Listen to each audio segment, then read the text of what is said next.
The hospital room was a blur of exhaustion and elation. 10 times I had pushed. 10 times I had felt the incredible surge of life, bringing forth 10 tiny, perfect beings. My body was spent, but my heart was soaring, filled with a love so vast it threatened to burst. But as the last cry faded, replaced by the gentle murmurs of the nurses, a harsh, derisive laugh filled the sacred space. He stood there, not by my side, not marveling at the new lives we had created, but at the foot of my bed, his face contorted in a mask of contempt. 10 burdens, he sneered, his voice dripping with disdain. You've given me nothing but burdens. My heart, still reeling from the miracle of birth, was now being shattered by his words. A brutal assault on the fragile happiness that had just begun to bloom.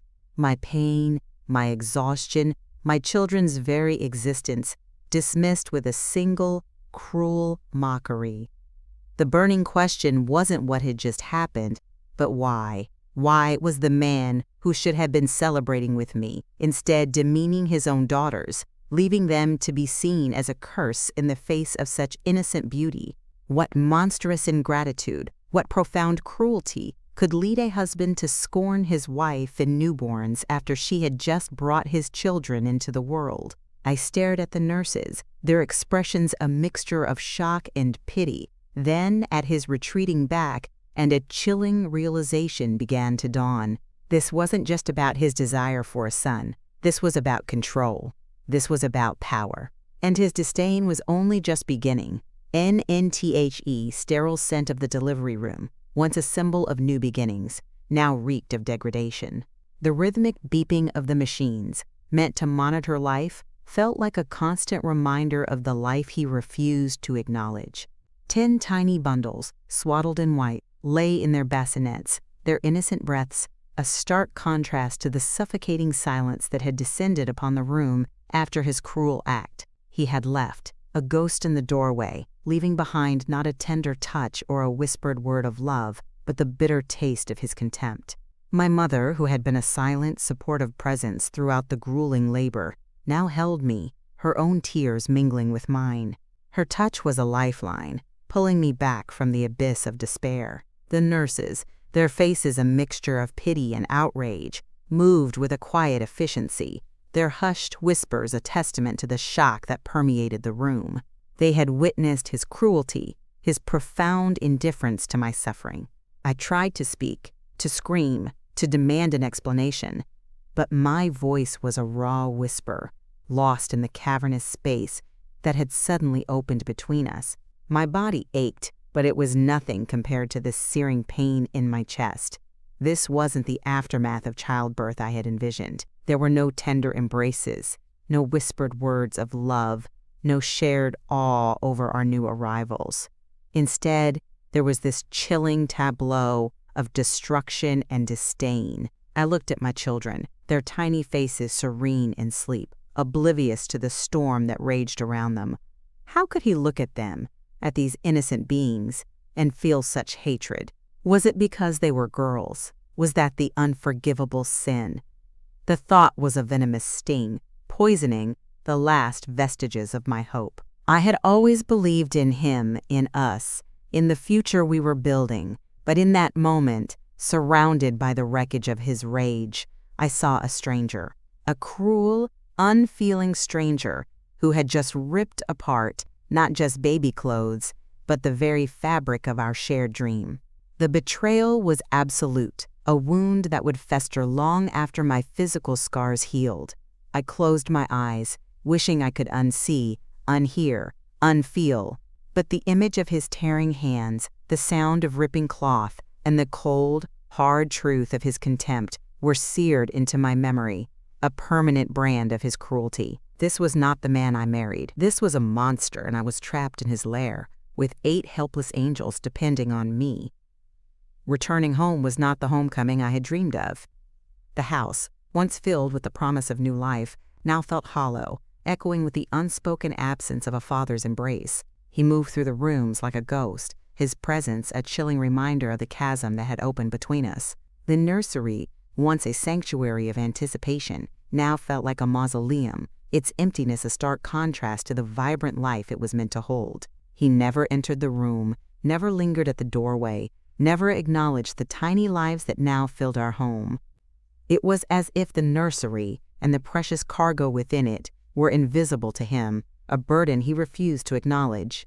I would spend hours there, rocking my daughters, singing lullabies, my voice a desperate attempt to fill the void left by his silence. Each feeding, each diaper change, each moment of tender care was a solitary act, a stark contrast to the shared joy I had envisioned. My mother, bless her unwavering spirit, tried to bridge the gap. She would gently place a baby in his arms, her eyes pleading, her voice soft with encouragement. But he would stiffen, his muscles rigid, his gaze fixed on some distant point beyond the child's innocent face. He would hold them for a fleeting moment, his touch hesitant, almost repulsed, before handing them back to me, his relief palpable.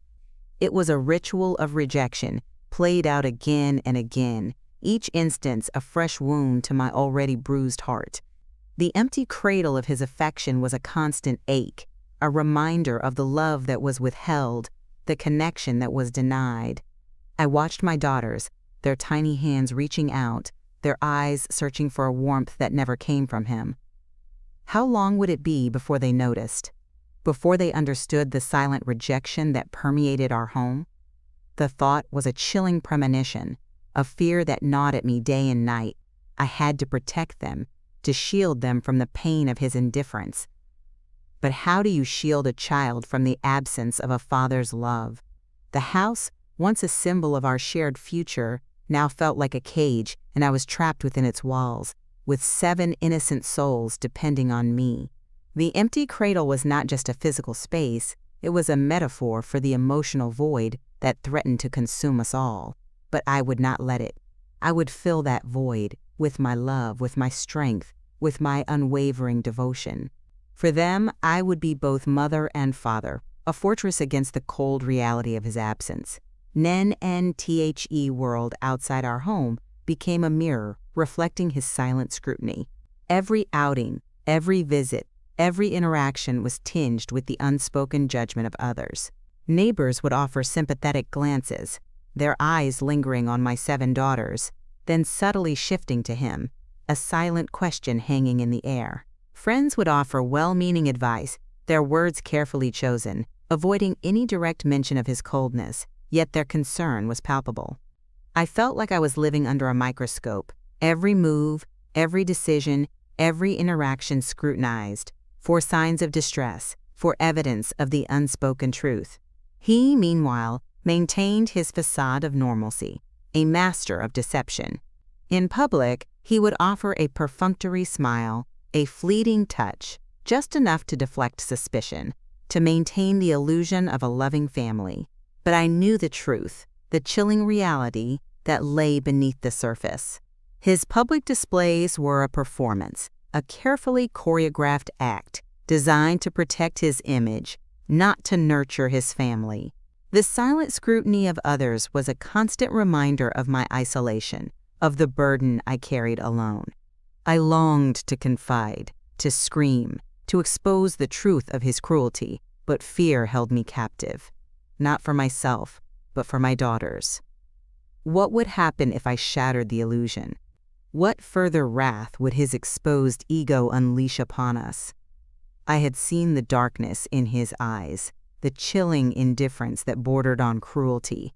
I knew instinctively that he was capable of anything. My mother, ever vigilant, tried to offer a shield, her presence a silent defiance against the unspoken judgments.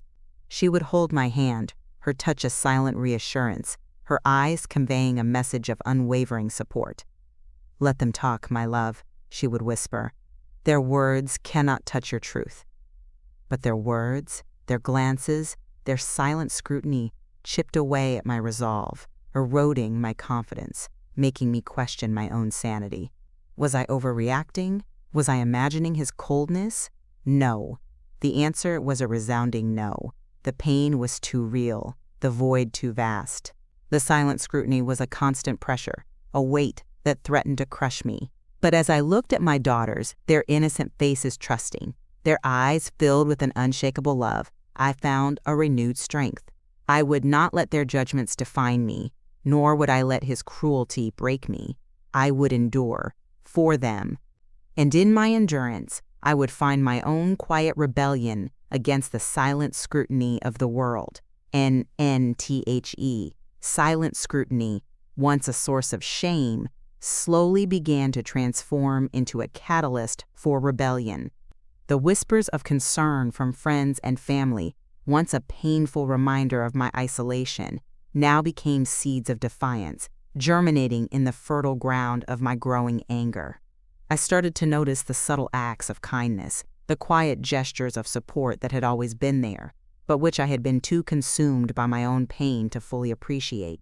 A neighbor offering to babysit, a friend bringing over a home-cooked meal, a relative sending a thoughtful gift for the girls. Each act was a small affirmation, a reminder that I was not alone, that there were people who saw my struggle and cared. My mother, ever the strategist, began to subtly plant ideas, to gently push me towards action. She spoke of my rights, of the girls' rights, of the injustice of his behavior. She introduced me to stories of other women who had overcome similar struggles, their resilience, a beacon of hope in my own darkness.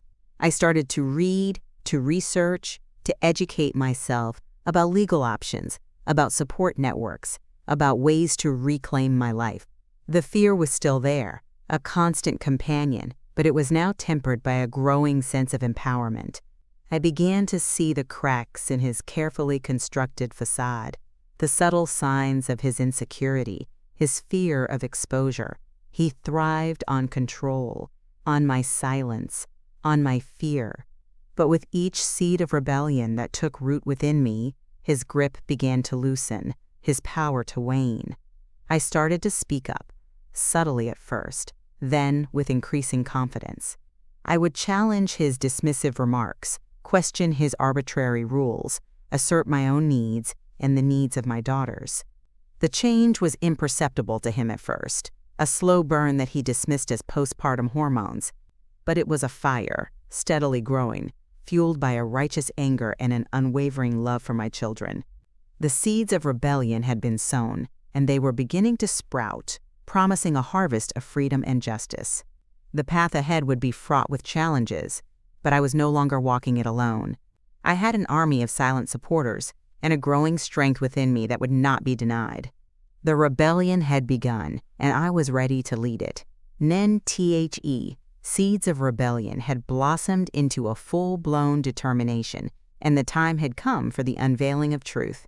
The carefully constructed facade he had maintained for so long was about to crumble, exposed by the relentless light of reality. I had meticulously documented everything, every cruel word, every dismissive glance, every act of neglect. My mother, my unwavering ally, had helped me gather evidence, compiling a dossier of his indifference that was both heartbreaking and damning. We had consulted with lawyers, their faces grim as they absorbed the details of my living nightmare. They assured me that justice, though often slow, would prevail. The fear was still a cold knot in my stomach, but it was now overshadowed by a fierce resolve. This wasn't just about me, it was about my daughters, their right to a life free from the shadow of his rejection. The day I served him with the divorce papers was a blur of emotions. His face, usually so impassive, contorted into a mask of shock and disbelief, then quickly hardened into a familiar mask of rage. He tried to intimidate me, to threaten me, to remind me of his power. But I no longer cowered. I met his gaze, my own eyes reflecting a newfound strength, a quiet defiance that surprised even myself. The battle lines were drawn. He was the oppressor, and I, with my 7 innocent daughters, was the warrior. The legal proceedings began, a grueling process of depositions, hearings, and endless paperwork. He tried to discredit me, to paint me as an unstable, vengeful woman. He brought up old arguments, twisted my words, tried to undermine my credibility. But I held firm, my truth unwavering, my resolve unyielding. Each painful memory I recounted, each piece of evidence presented, was a step closer to freedom, a step closer to a new beginning for my daughters and me. The unveiling of truth was not just about exposing his cruelty. It was about reclaiming my voice, my dignity, my right to a life filled with love and respect. The storm was raging, but I was no longer a helpless victim. I was a force to be reckoned with, armed with the truth and an unwavering love for my children. And I knew, with every fiber of my being, that I would emerge from this stronger, more resilient, and ultimately free. NNTHE courtroom, a sterile arena of legal battles, became the stage for the verdict of the heart. He sat across from me, his face a carefully constructed mask of injured innocence, his eyes darting around, seeking validation, sympathy. But the truth, once unveiled, cast a long shadow over his carefully crafted lies. My lawyer, a beacon of unwavering resolve, presented our case with the quiet power that resonated through the room. She laid bare his chilling indifference, his profound rejection of his own daughters, his systematic emotional abuse. The testimony of my mother, my friends, and even some of his own relatives painted a damning picture of a man devoid of empathy, consumed by his own selfish desires. I testified, my voice clear and steady, recounting the painful details of his refusal to acknowledge his children, his refusal to carry them, his refusal to love. Untaf. I spoke of the silent suffering, the unseen burden, the empty cradle of his affection. My words were not filled with anger, but with a quiet sorrow, a profound disappointment that resonated with the judge, a woman whose eyes held a deep understanding. His lawyer, a slick, condescending man, tried to discredit me, to paint me as a bitter, vengeful woman. He twisted my words, questioned my motives, tried to undermine my credibility. But I held firm, my gaze unwavering, my truth undeniable. The judge listened intently, her expression unreadable, but I could feel the weight of her consideration, the gravity of her decision. The hours dragged on, each moment a test of endurance, a battle of wills. But through it all, I held on to the image of my daughters, their faces a constant reminder of what I was fighting for. The verdict, when it finally came, was not just a legal pronouncement, it was a verdict of the heart.